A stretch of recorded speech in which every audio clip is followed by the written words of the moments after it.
నందమూరి నరసింహం బాలకృష్ణ కథానాయకుడిగా బాబీ కొల్లి దర్శకత్వంలో అత్యంత ప్రతిష్టాత్మకంగా తెరకెక్కిన చిత్రమే డాకు మహారాజ్. డాకు మహారాజ్ చిత్రం ప్రపంచవ్యాప్తంగా ఈరోజు విడుదలైన నేపథ్యంలో ఈ సినిమా కథ ఏంటి, అసలు ఈ సినిమా ద్వారా బాలయ్య హిట్ కొట్టాడా లేదా, సంక్రాంతి బరిలో పందెం కోడిలా బాలయ్య విజయం సాధించాడా లేదా అనేది మనం పూర్తి స్థాయిలో విశ్లేషణ చేసుకుందాం. ప్రస్తుతం మనతో పాటున్నారు ప్రముఖ సినీ క్రిటిక్ దాసరి విజ్ఞాన్ గారితో మాట్లాడు. విజ్ఞాన్ గారు, హాయ్ అండి. నమస్తే. తెలుగు చిత్ర పరిశ్రమ నుంచి ఇప్పుడు సంక్రాంతి బరిలో 3 సినిమాలు పోటీ పడుతున్నాయి. ఇప్పుడు డాకు మహారాజ్ ఈరోజు ప్రపంచవ్యాప్తంగా విడుదలైతే అయిపోయింది. కథ ఏంటి, సినిమా ఎలా ఉంది, సినిమా హిట్టా ఫట్టా, సంక్రాంతి బరిలో బాలయ్య హిట్ కొట్టాడా లేదా అంటే ఏం చెప్తారు? సంక్రాంతి సినిమాల గురించి మనం ప్రతి ఏటా టాలీవుడ్ ఎదురు చూస్తూనే ఉంటుంది. జనవరి 1 నుంచి ఫస్ట్ వీక్లో సెకండ్ వీక్లో ఎన్ని సినిమాలు రిలీజ్ అయినా కానీ సంక్రాంతికి వచ్చే సినిమాల నుంచే టాలీవుడ్ స్టార్ట్ అయిందని చెప్పుకుంటారు. అవును, లాస్ట్ అలా డిసెంబర్లో ఎండ్ అయిపోద్ది. సో బాలకృష్ణ గారు డాకు మహారాజ్ సినిమా మీద ఎన్ని అంచనాలు అయితే ఉన్నాయో బోలెడంత మంది ఆల్రెడీ కిక్కిరిసిన జనాలతో థియేటర్స్కి వస్తున్నారు. ఇది ముఖ్యంగా చెప్పుకోవాల్సిన విషయం. వీళ్ళందరి అంచనాలు ఫలించిందంటే 100% ఫలించిందనే చెప్పాలి. బేసిక్గా దీంట్లో కథ అనేది ఏంటంటే, మన చిత్తూరు జిల్లా మదనపల్లి బ్యాక్డ్రాప్ తీసుకున్నారు. మదనపల్లిలో ఒక టీ ఎస్టేట్ అది నడిపే ఓనరు స్థానిక ఎమ్మెల్యేకి లీజుకి ఇచ్చాడు. ఆ ఎమ్మెల్యే దాన్ని లీజుకి తీసుకొని ఆ టీ ఎస్టేటే నడుపుతున్నాడా అంటే దాంట్లో ఏనుగు దంతాలు, ఈ యానిమల్స్కి సంబంధించినటువంటి ఇవన్నీ స్మగ్లింగ్లు చేస్తూ ఉన్నాడు. సో ఆ విషయం తెలిసి ఈ ఓనర్ ఏం చేస్తాడు అంటే అతన్ని లీజ్ క్యాన్సిల్ చేస్తాడు. అక్కడ చిన్న గొడవ మొదలైతే వీళ్ళని చంపాలనుకుంటాడు.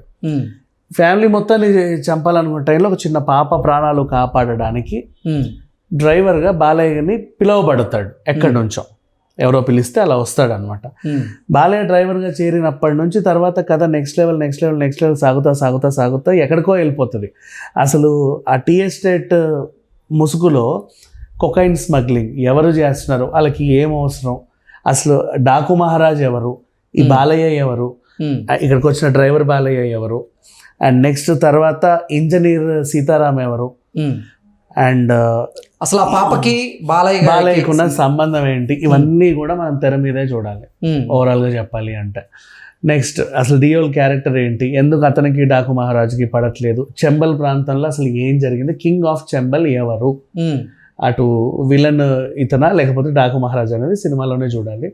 ఇకపోతే నటీనటుల పర్ఫార్మెన్స్ గురించి మాట్లాడుకుంటే ముఖ్యంగా ఫస్ట్ బాలయ్య గురించి మాట్లాడుకోవాలి. ఎన్నో షేడ్స్ డాకు మహారాజ్లో ఉన్నటువంటి ఆ షేడ్, ఆ గెటప్, డ్రైవర్గా పాప దగ్గర నటించినటువంటి ఆ గెటప్, ఇంజనీర్ సీతారాంగా ఉన్నప్పటి గెటప్, అసలు అట్లా పోషించేశాడు. బాలయ్య గురించి ఎంత చెప్పినా తక్కువే.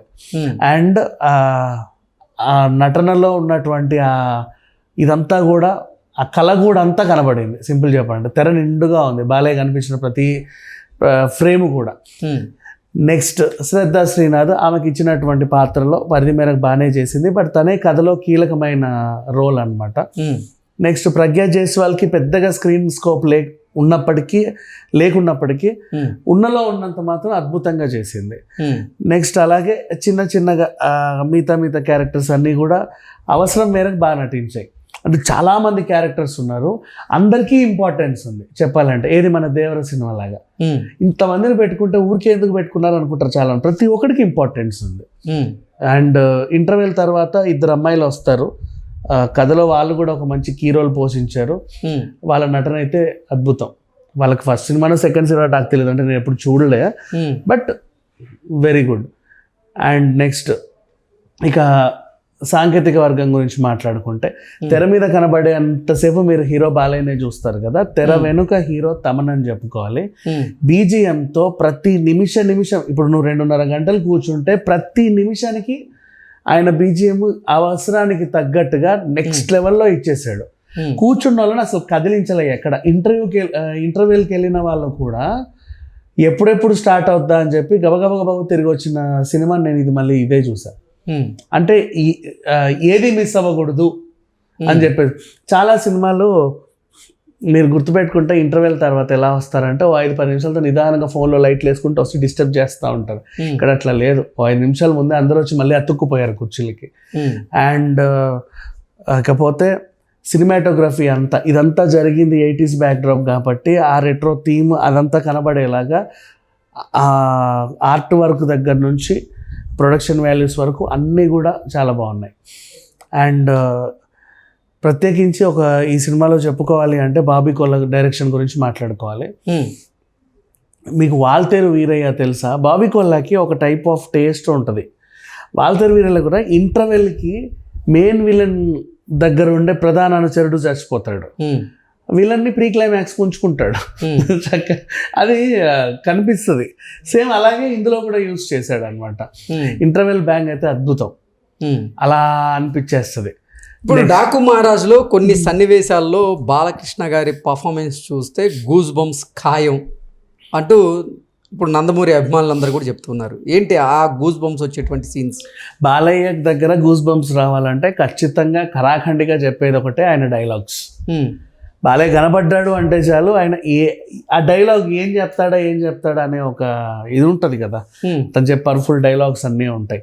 మరి ఈ సినిమాలో బాలయ్య మార్క్ డైలాగ్స్ ఉన్నాయా? అద్భుతంగా ఉన్నాయి, బోల్డ్ అన్నీ ఉన్నాయి, కావాల్సినన్నీ ఉన్నాయి. అవన్నీ కూడా మన స్పాయిలర్ అలర్ట్ ఇవ్వకుండా తెర మీదే దాన్ని ఎక్స్పీరియన్స్ చేస్తే అప్పుడు ఫీల్ అయ్యే ఎక్స్పీరియన్స్ ఇంకా చాలా బాగుంటుంది. అండ్ సంక్రాంతికి 2 సినిమాలు ఉంటాయి, ఇటు డాకు మహారాజు అటు మన వెంకటేష్ బాబు సినిమా. అది ఎల్లుండి వస్తుంది. ఇప్పుడు పండగ కళని మొత్తం తీసుకొచ్చింది డాకు మహారాజు అని చెప్పుకోవచ్చు.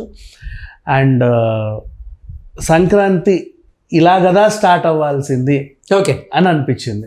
డాకు మహారాజ్లో ఒక సాంగ్ బాగా ట్రోల్ అయింది, ఊర్వశి రౌతెల్ల అలాగే బాలకృష్ణ గారి ఒక సాంగ్ ఏదైతే ఉందో ఆ సాంగ్లో అసభ్యకరంగా ఉంది అంటూ కూడా సినిమా రిలీజ్కి ముందు ఆ సాంగ్ బాగా ట్రోల్ చేశారు. ఏంటి సాంగ్ ఎలా ఉంది సినిమాలో?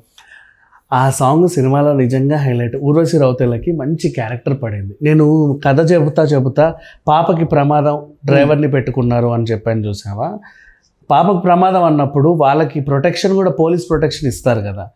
పోలీస్ ప్రొటెక్షన్ కోసం ఒక టీంని పంపింది, ఎస్ఐ 2-3 కానిస్టేబుల్. ఆ ఎస్ఐ వచ్చేసి మన ఊర్వశి. సో తన క్యారెక్టర్ నిజంగా ఎక్సలెంట్. ఇంట్లో తన ప్రొటెక్షన్ మాత్రం అద్భుతంగా ఇచ్చింది. ఒకానొక సందర్భంలో రౌడీలు ఇంటి మీదకి అటాక్ చేసినప్పుడు చాలా బాగా ఫైట్ చేసింది. ఎవరు లేరు ఆ టైంలో, డాకు మహారాజు కూడా లేరు, ఆయన ఎక్కడికి పోయాడో తర్వాత సంగతి. ఈవిడే ప్రొటెక్ట్ చేసింది. తను ఉన్నంతసేపు స్క్రీన్ ప్రెజెన్స్ నిజంగా చాలా బాగుంది, ఎక్సలెంట్గా ఉంది. అండ్ కొన్ని హిడెన్ క్యారెక్టర్స్ ఉన్నాయి, చిన్న క్యారెక్టర్స్ అలా వచ్చి అలా వెళ్ళిన క్యారెక్టర్స్ కూడా నిజంగా బాగున్నాయి. ఇప్పుడు ఎమ్మెల్యే త్రిమూర్తులు క్యారెక్టర్లో రవికిషన్ చేశాడు. అసలు స్టార్టింగ్లో నెగిటివ్ అయిన క్యారెక్టర్ లాస్ట్లో పాజిటివ్ అయిపోతుంది. తన వల్ల కూడా కథలో ఒక కీలకమైన మలుపు. అతని బ్రదర్ క్యారెక్టర్ కూడా చాలా బాగుంటుంది.